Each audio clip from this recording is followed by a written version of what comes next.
Today on an all-new Dr. Phil, a daughter robbed of her innocence. When I was 11, my dad had custody of me. He manipulated me into sex and the wifely duties. It's shocking that I went through that. People started saying, well, maybe she consented. You were a victim of emotional extortion, and you were being raped. Where was her mother? I was trying to keep in touch with the kids, but I finally just threw my hands up in the air and said, I'll see them when they're 18. Did you fight for your children? I did. No, you didn't. I'm done. No, you're not done. Your daughter is here. Don't you throw your hands up and walk out on her again. Answer the question. I'm not going to answer the question. She deserves an answer. This isn't about you. It's about her. Let's do it. Have a good show, everybody. Here we go. This is a safe place to talk about hard things. Stand by. We'll count you down. Today is going to be a changing day in your life. 5, 4. I am not giving up on you.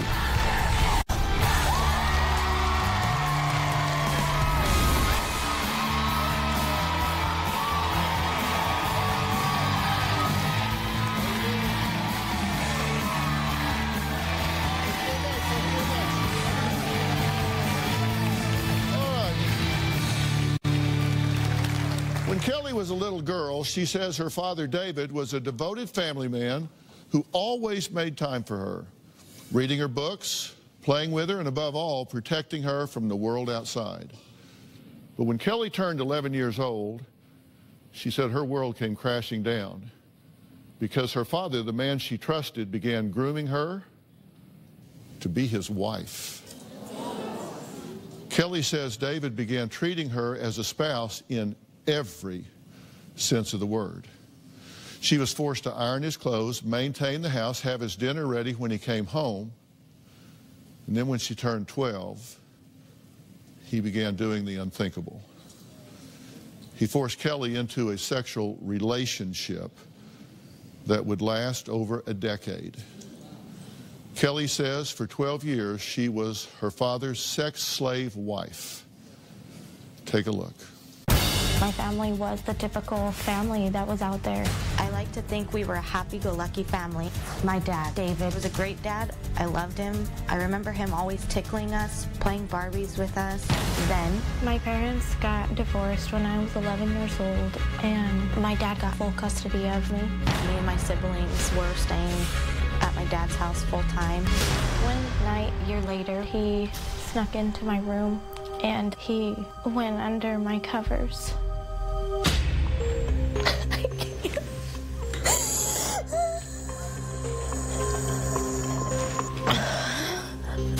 He told me he was sorry. He told me that if I told anybody, your daddy would go to jail. A year later, he started to have sex with me. I did cry when it happened, but I didn't say anything. I was scared. I was really scared. I went into the bathroom because I was bleeding, and I came out, and he told me that I had lost my virginity. I was raped by my father and basically held prisoner in my own home for 12 years. He did make me a sex slave and a wife. My dad did tell me that he was addicted to sex with me, that he didn't want anybody else. I felt like in his mind it was a relationship, and I hate using this word, but he felt it was more like of a marriage. He manipulated me into everything from sex to the wifely duties. He would make sure that I had his clothes clean and folded and the house cleaned and dinner ready. By the age of 16, I wasn't allowed to call him dad or daddy anymore. He wanted me to call him babe or honey. I do believe he was sick and twisted, and I do believe he was in love with me. Sadly, that was just the beginning, because Kelly gave birth to 2 of her father's children, and says he forced her to keep their secret by threatening, manipulating, and brainwashing her into believing that this was just the way it was. This was a normal life. My dad brainwashed me, manipulated me, and he threatened me so I would stay quiet. We have 2 matching tattoos. I do think that was a way to control me. He told me that when he dies, that I'll always have a piece of him on me. He did isolate me from family and friends. As soon as somebody started getting close, he'd shut off our relationship. He wanted to know where I was at all times, so he got me a cell phone to keep track of where I was. My dad would always go through my phone and listen in on my phone calls. All throughout high school, I never really got to be alone. He would show up to make sure I was in class. As I got older, the threats got harsher and harsher. The first threat was that he would go to jail and he would be raped. And then he started telling me that he was going to kill himself in front of me. One time, he had told me that he was going to kill me by putting my head next to his head with a gun, so it would go straight through both of us. I even tried running away. Every time he found me, he would tell me things were gonna be okay. He wouldn't do anything anymore. And the minute I got to the house, things went back to the way they were. Well, Kelly, I'm glad to meet you. Nice to meet you, too. I'm sorry for the subject matter. At this point in your life, how do you feel about you and what's happened in your life? What do you say to yourself at this point about all of this? It's hard to get through day-to-day life. I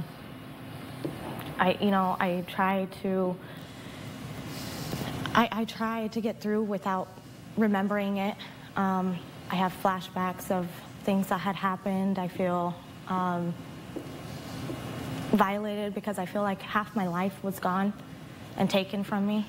You had no normal to compare this to, right? This is all you had. This is all I had. I had no normal. This is what my normal was. This is how I was raised.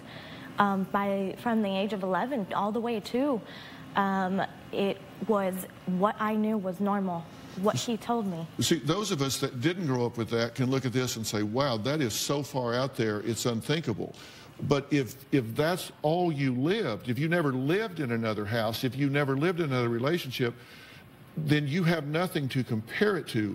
But now you look back, and do you blame yourself for some of this? Do you feel like I went along with this at times? I should have said something? Do you blame yourself? Sometimes I feel like I should have spoke up, but with the threats that he held against me, there's no way. It would have scared any child. It would have scared them to where they would never tell anybody. And it was scary. I was brainwashed. I mean, that's what I was raised as. But from like 11 to 23, you lived like a married couple. Yeah. How did this happen? How did people in your world, people in your life, your mother, how did somebody not step up and say, this just looks wrong. This relationship doesn't look right? Actually, a lot of people had suspicions and nobody spoke up. I felt let down from those people, kind of. So there were people that knew something wasn't right. Lots. And the something that wasn't right was that you were being violated by your father in some way. Right. They may not have known the extent of it, but they knew something was going on that should not be going on. Yeah. And nobody said anything. Nobody said anything. Does that enrage you? It kind of upsets me because it makes me feel as like the victim that did I not put enough signs out there? Did I not put the effort into showing people without specifically telling them this is going on with me? How about your mother? My mother had... How does a mother not see that? Did she see it? She didn't. I mean, I think she saw a little bit of signs here and there, but no, not that I know. She didn't see very many, I guess. But what do you say to yourself about people saw things but did nothing? What do you say? Do you say, was I not worth it? Did they not care? What do you say? It's more of like, like the question why? Why didn't you say something? Why didn't you tell authorities? Or it's more I feel like it's more my fault. Like I didn't put enough signs out there. Wow, we need to talk about this. We're going to take a break. Kelly says her father's demand for sex had no boundaries. She said he would force her to have sex while her younger sibling was in the room. forbid her from using birth control, and got her pregnant at 17. And that was just the first time. We'll talk about that and more after the break.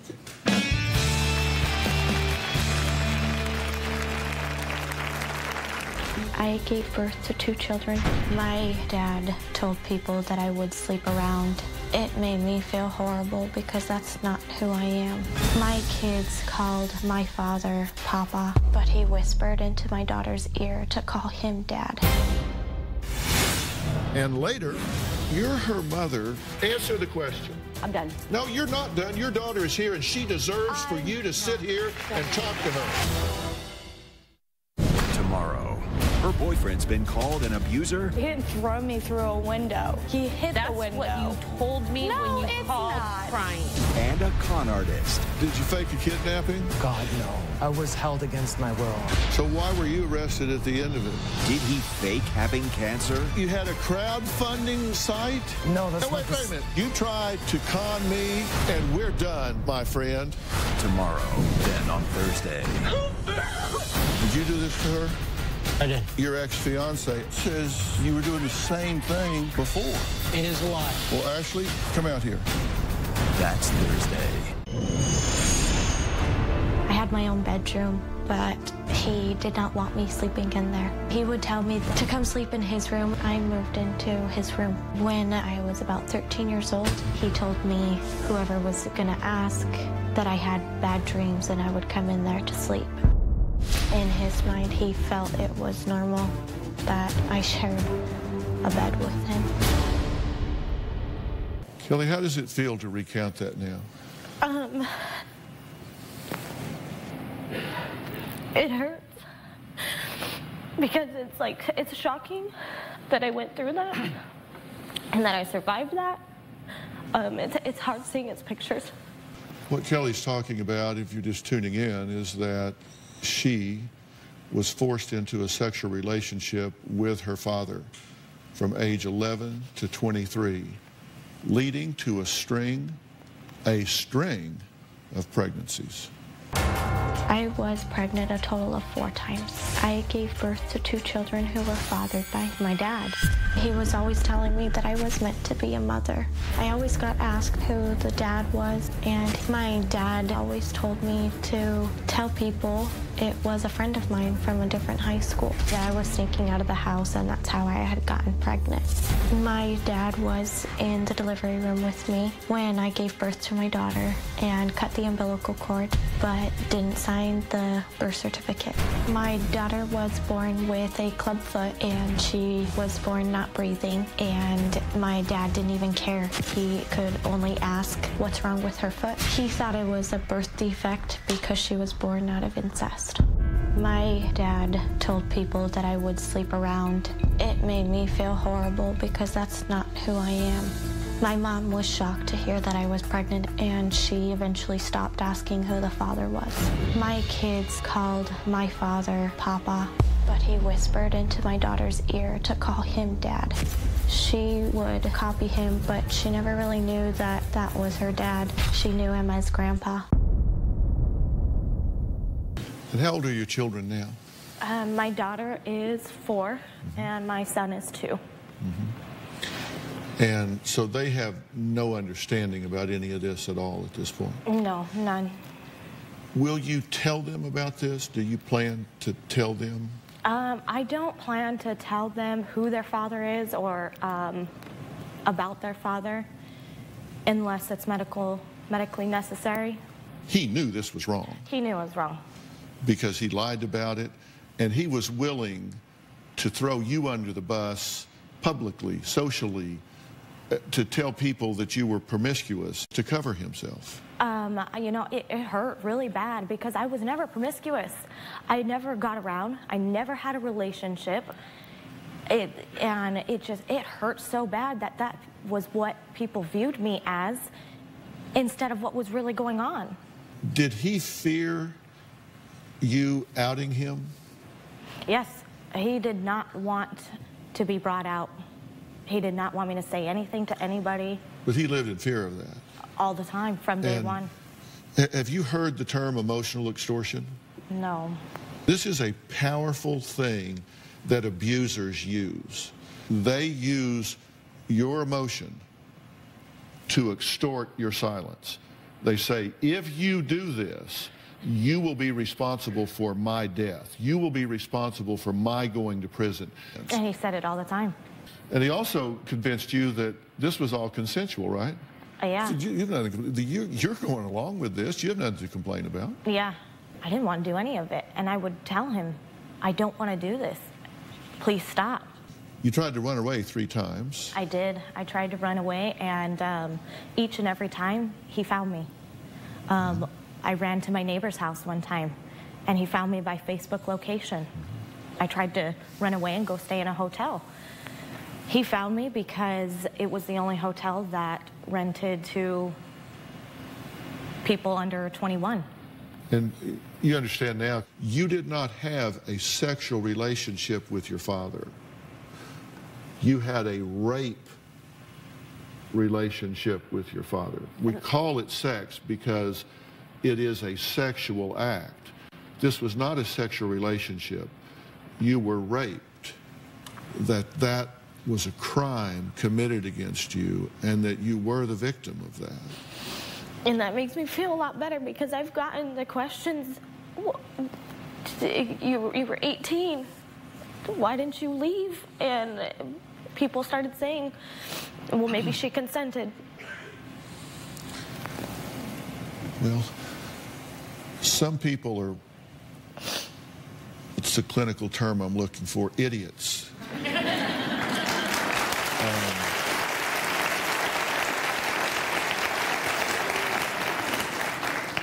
Right? Yeah. Next, Kelly's mother, Christine, says right from the start, she had a gut feeling that Kelly was being abused. She said when Kelly's children were born, she immediately noticed the similarities between Kelly's children and her own. She says she didn't accuse anyone because that's a serious allegation. We're going to meet her next.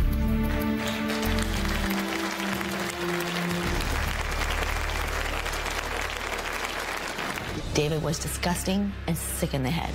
At this point, the only thing I want to accomplish is to have my daughter move on. I know it was traumatic. It'll take some time to get over, but you just have to move on.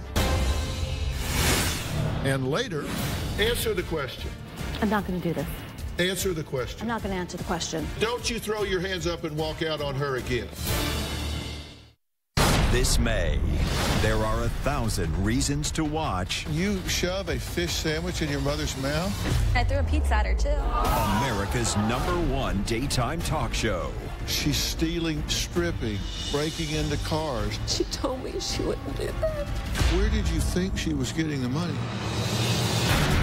You burned your wedding dress in front of your children. You don't deserve to see your children right You now. don't deserve to tell me what I deserve, period. I have a crazy, obsessed stalker living in my home. What gives you the right to go through her phone? I got the answer that I needed. Well, that doesn't make it okay. That's like, did you rob the bank? Yes, but I did get the money.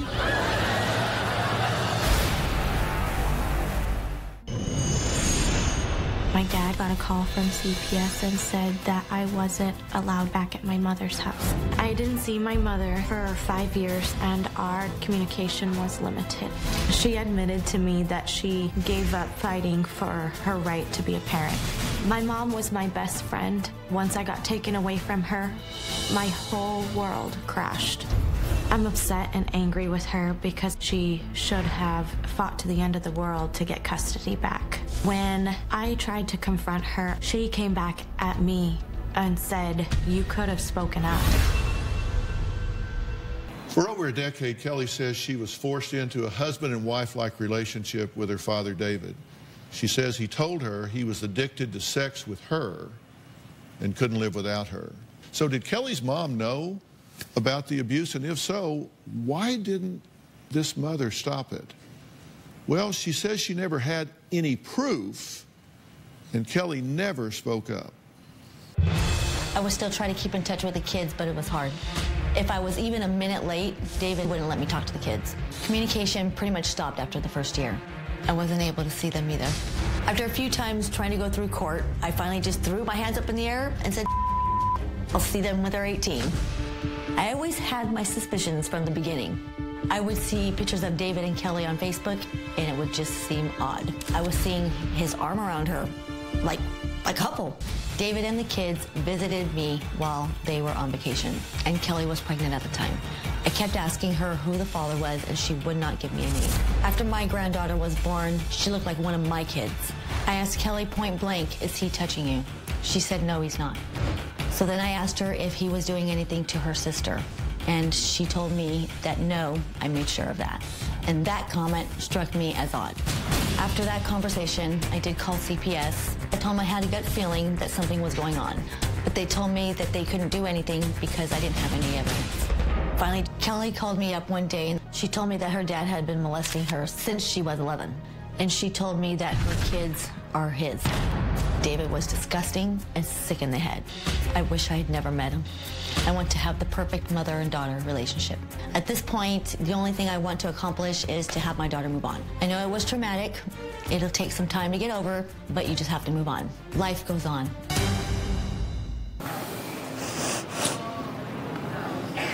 Okay. How do you feel right now, seeing your mom? I love my mom. It's she's my mother. I mean, there's some harsh feelings from way back then, but I mean, I still love her. She's my mom. How do you feel about your role in all of this to date? It's been hard, especially hearing everything that's been going on. To hear the news that my fears from a long time ago are true.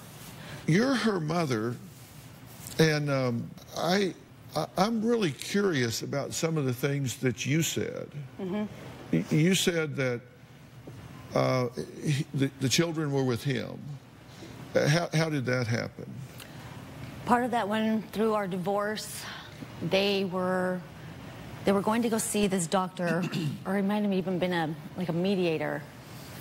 Part of that was he had them lie to the mediator, which I found out, which I kind of thought happened because it was very odd that they didn't let them even come with me. Did you fight for them? I did.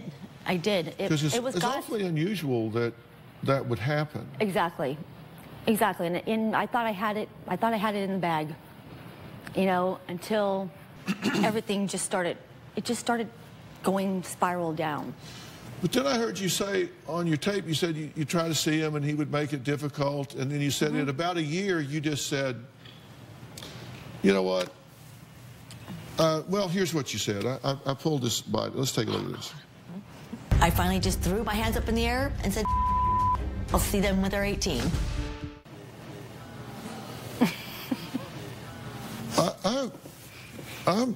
I got to tell you, I'm stunned at that.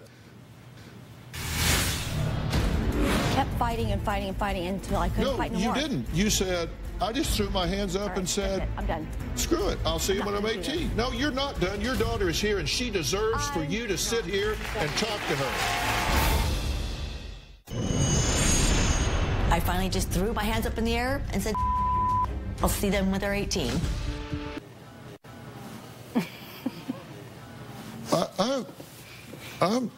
I got to tell you, I'm stunned at that. That was when they were how old?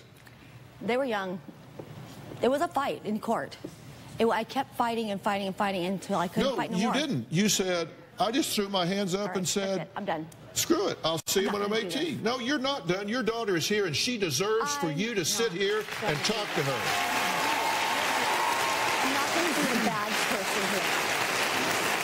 You threw your hands up and said, I'll see you when you're 18 then. Don't you throw your hands up and walk out on her again.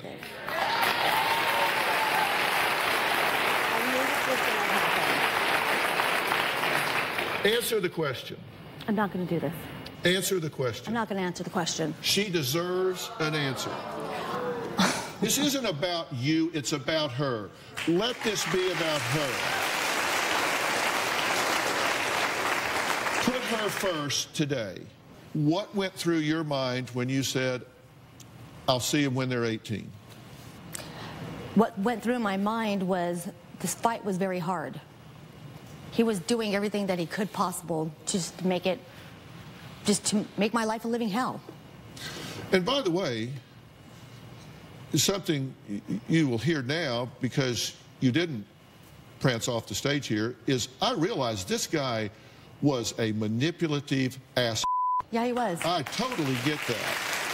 To you, to her, everybody, I realize what you're up against here. Don't think I don't.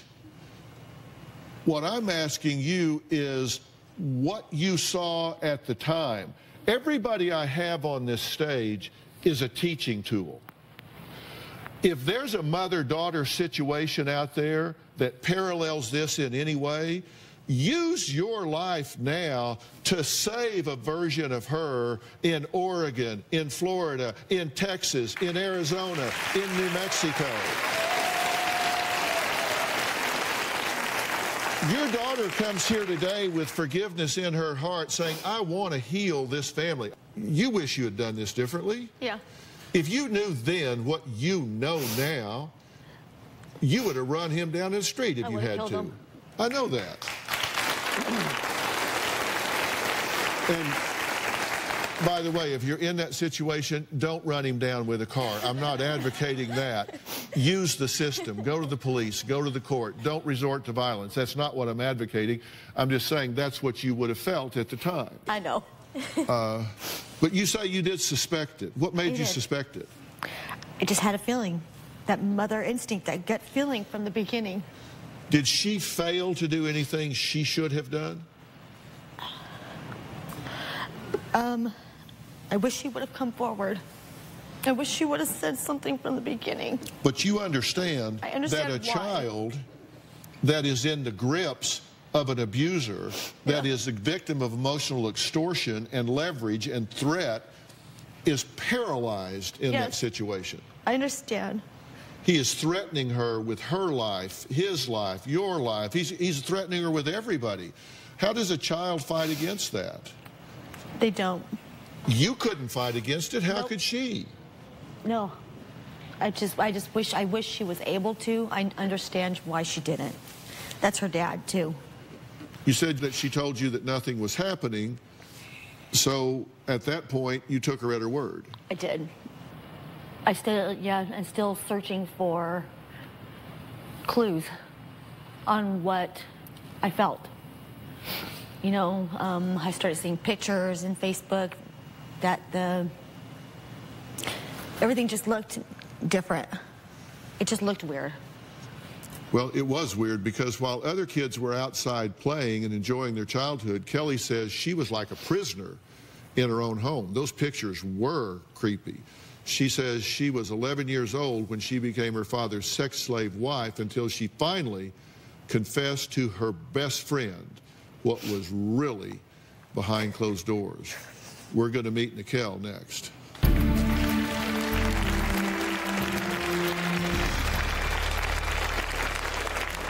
She told me that if I called the cops on her, she would never be my friend again. I figured it was better to lose a friend and save lives. I don't regret it. Tomorrow on an all-new Dr. Phil. Is her boyfriend a con artist? Did you say you had lymphoma? No, that's not the... No, wait a minute. You tried to con me, and we're done, my friend. That's tomorrow.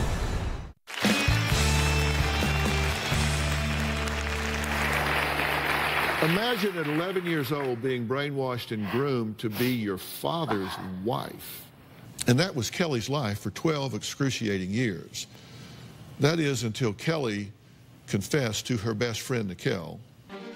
The first thing that was weird to me about Kelly and her dad was that they were always texting each other. And they could be in the same room together and they were still texting. I never saw any of the messages because she was always sneaky about it.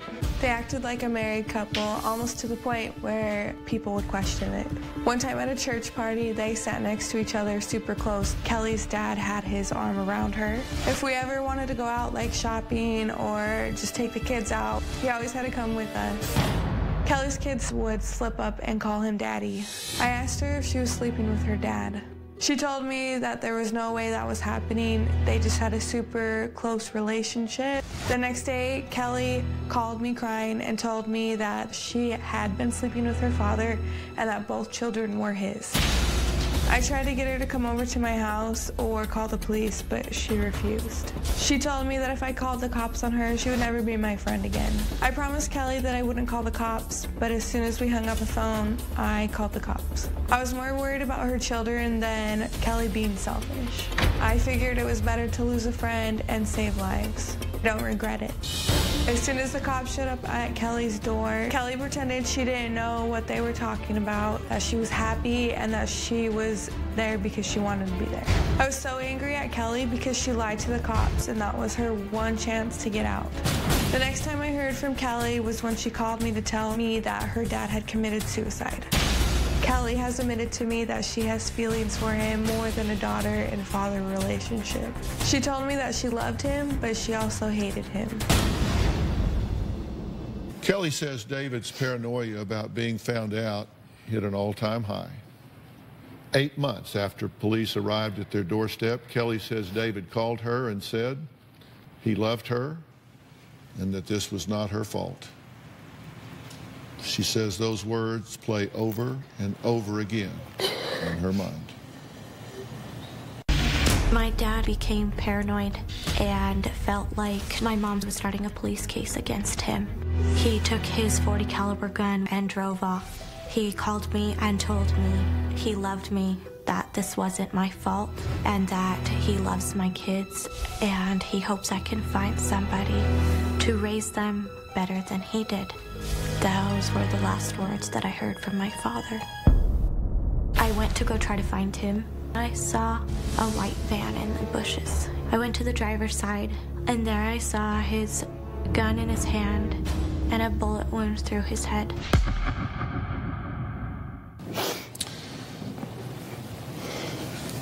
Tell me what you're thinking and feeling right now. That was the last image I have of my dad. And as much as satisfaction it gave me to see him dead and me free, that was just, you know, my father. I like to remember the memories before things started happening, but that's a harsh image. It's a harsh image to get out of your head. Mikkel, thank you for being here. Are you glad that she did what she did? I thank her all the time. She saved my life.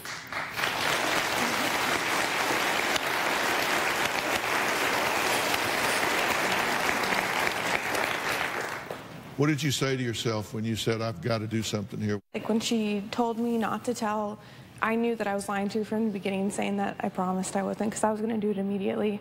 I already knew I was. There wasn't even a doubt that I wasn't going to call the cops, for her children's sake and her sake. Is it fair to say that even with all this history, there are some mixed emotions? There are some mixed emotions, yeah, because I wish I could go back to before he started doing things to me and have him as a dad. He was a great dad. Are you confused that you have mixed emotions? Yeah, I am, because, I mean, I don't know if it's normal. You have confusion about why you would have mixed emotions about somebody that did this to you. Yeah. This is a big one. I'm going to make that really clear right after the break.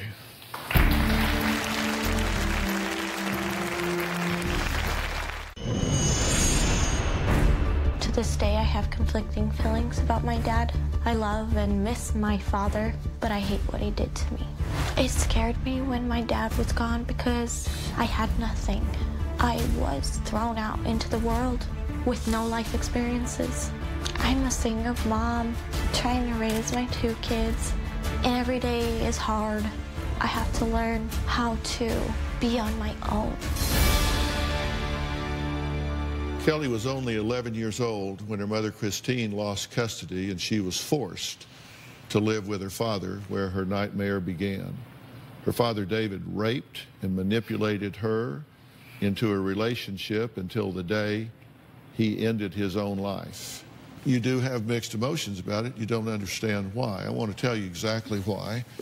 I think you will understand when I see it. There are going to be three numbers that make this, I think, exceedingly clear.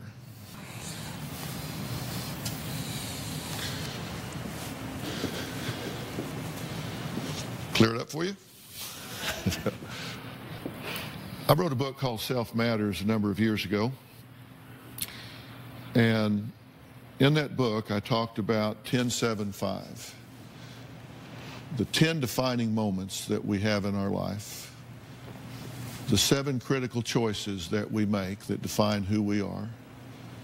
And the 5 pivotal people that we encounter along the way. And if you're ever going to know who you are, you're ever going to know why you do the things you do and feel the things you feel, you're going to have to identify what your 10 defining moments are, what your 7 critical choices are, and who your 5 pivotal people are. And the 5 pivotal people in your life are going to be the people that have written on the slate of who you are. In the early years, he defined himself in a positive way to you, and then he became evil and rotten and took away from you your childhood, your innocence, and so much that you deserve to have and can never get back. And so you have mixed emotions because you have mixed experiences. You have mixed memories. If you compartmentalize those 12 years and look back to the 10 that came before, you go, wow, I remember playing in the yard. I remember playing in the park. I remember him telling me a story. I remember things that were good. And that man sat in that seat of that car with a bullet in his head. My daddy is dead. And so is my rapist. And so it's all like this until you go, no, wait a minute. He was both of those things. So you've got to give yourself permission to say, yeah, there was a time, but then it all changed. It did, it changed.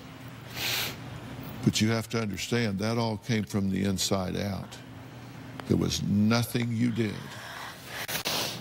Kelly says she was angry when her father died.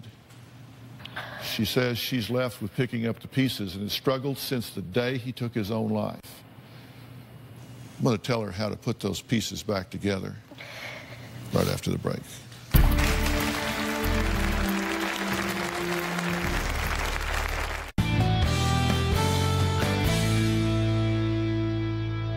Introducing Lean 13 from Nutrisystem. Lose up to 13 pounds in your first month, guaranteed. Lose up to 13 pounds fast with the new Lean 13 from Nutrisystem.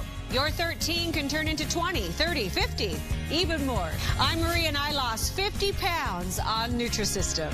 You'll see results right away. Count, measure, meetings? No, not with Nutrisystem. Order your 28-day plan right now and we'll rush you Lean 13. Get specially designed meals, plus 1 week of new Nutri-Crush bars to crush cravings free. And 1 week of turbo shakes to bust belly bloat free. Bye-bye, stubborn belly fat. Call or go online in the next 2 minutes and we'll even throw in FedEx shipping free. Lose up to 13 pounds and 7 inches overall your first month. Your first 13 pounds, gone. Go online or call 877-607-THIN right now and get new Lean 13 with bars and shakes free. Today at 5, Aaron Hernandez's murder conviction tossed out. Why a judge says she had no choice but to erase the guilty verdict, and the next steps for the family of Odin Lloyd. Then mourning their friends, how colleagues are remembering the 2 doctors brutally murdered in their South Boston penthouse. Plus chaos at the airport, why hundreds of Spirit passengers were left stranded at 5. Tonight, Steven's getting the band back together. Don't miss John Oliver, Ed Helms, Samantha Bee, Rob Corddry, and Jon Stewart. A special all-new Colbert tonight. Did you know that Massachusetts has 14 million accounts equaling $2.4 billion in unclaimed money, stocks, insurance claims, and more? Log on to findmassmoney.com to search for your name and see if you have unclaimed money waiting for you. 3-Day Blinds design experts bring the showroom to you and personally help you choose the custom window treatments that are just right for your home. We carry hundreds of styles of blinds, shades, shutters, and drapes in patterns and colors to match any decor. We design, we measure, we install. You relax. For a limited time, the installation is on us. Schedule your free in-home consultation at 3dayblinds.com today. Oh, this is bad. Can I help? Dentist, huh? I'll pass. Think it'll be faster if I wait for someone else. Last time I dealt with a dentist, it took forever. Look, I get it. But Aspen Dental is making things easier. So you get your dentures in days and a money-back guarantee. That does sound easy. Fire her up. Should have married a dentist. We're not the dentist you remember. We're easier, with dentures starting at $3.99 per arch and a money-back guarantee. If your child was born with brain damage, a birth defect, or cerebral palsy, the medical costs for your child will be challenging. Many times, we discover that the hospital's failure to perform a timely C-section deprived your child of oxygen, resulting in his or her injury. You only have a limited time to bring a claim. Don't wait. For more information, visit forthepeople.com or call us. Morgan & Morgan, for the people. Did you know that Massachusetts has 14 million accounts equaling $2.4 billion in unclaimed money, stocks, insurance claims, and more? Log on to findmassmoney.com to search for your name and see if you have unclaimed money waiting for you. Want to know what's coming up on Dr. Phil? Visit our website and subscribe to our email newsletter. You'll get weekly updates, life strategies, and exclusive video that you won't find anywhere else. Plus, on drphil.com, you can see sneak previews of upcoming shows. Log on today. What I want to tell you is that you have absolutely zero accountability for what happened to you as a child. Okay? Understand. You have zero. Look me in the eye and hear what I say. If you hear not another word I've said to you today, you have zero accountability to what happened to you as a child. Look at me. Thank you. You have 100% accountability for what you do about it now.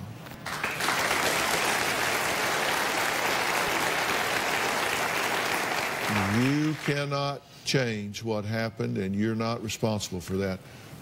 But you do have to lead the charge on what you do now. And let me tell you, there are open wounds. I'm glad your mother's here.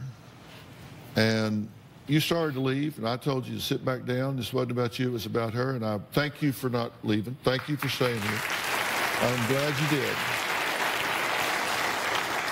Because you two need each other. Yeah. And there's something that I want you two to do. I'm going to extend an offer to the two of you. There's a program here in America that I think is just top-notch excellent that's called On-Site. And On-Site deals particularly with people that have been through trauma. And they do very intensive workshops and treatment that's specialized for people that have been through emotional trauma, that deal with mental health issues, and they are just terrific at hitting the reset button and giving you a fresh start at redefining where you are in your life and where you are in your relationship. And I would like to make the offer to send the two of you there together. I would love that. All right, can we do that?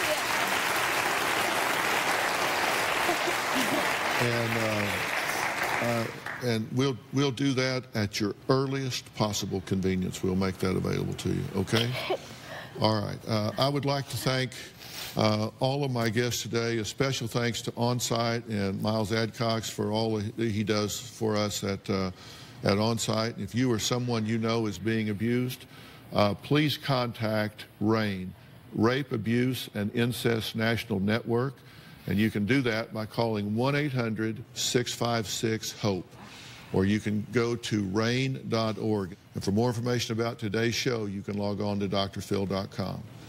Thanks for being here. We'll see you next time.